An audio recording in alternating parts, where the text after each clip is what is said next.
సాత్విక ఆహారం ఆరోగ్యప్రదం. బీకేస్ కిచెన్కి వెల్కమ్. నేను సగ్గుబియ్యం సేమియా పాయసం చేస్తున్నాను. గిన్నె పెట్టుకుని ఒక స్పూను నెయ్యి వేసుకుని ముందు మనం కొంచెం జీడిపప్పు బాదం కలిపి వేయించి తీసేసుకుంటే మళ్ళీ ఇంకొకటి తర్వాత వేయించుకోవాలి.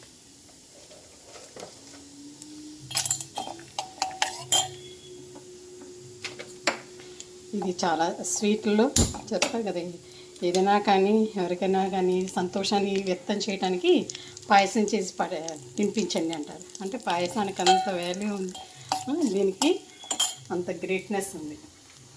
ఇంకా మనం కూడా పాయసం చేసుకుని తిందాము.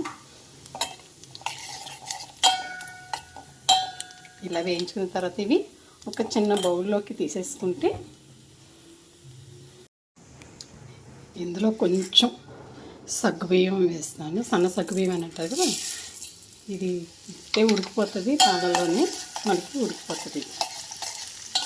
ఒక్కసారి అలా ఇది కూడా వేయించుకుంటే బాగుంటుంది సేమియాతో పాటు. మనకు కావాల్సిన సేమియా వేస్తాం. సేమియాని కూడా ఒకసారి వేయించుకుని అప్పుడు మనం పాలు నీళ్ళు పోసుకుంటే టేస్ట్ బాగుంటుంది.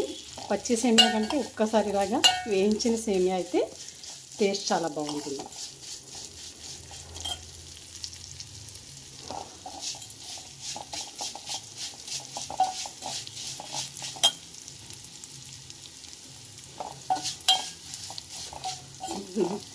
చాలామంది సేమియా పరవానికి చేసుకుంటారు, అన్నం పరవానికి, కానీ రెండు కలిపి చేసుకుంటే కూడా టేస్ట్ చాలా బాగుంటుంది. ఇది సగ్గుబియ్యం కూడా కలిస్తే కొంచెం థిక్నెస్ కింద ఉంటుంది,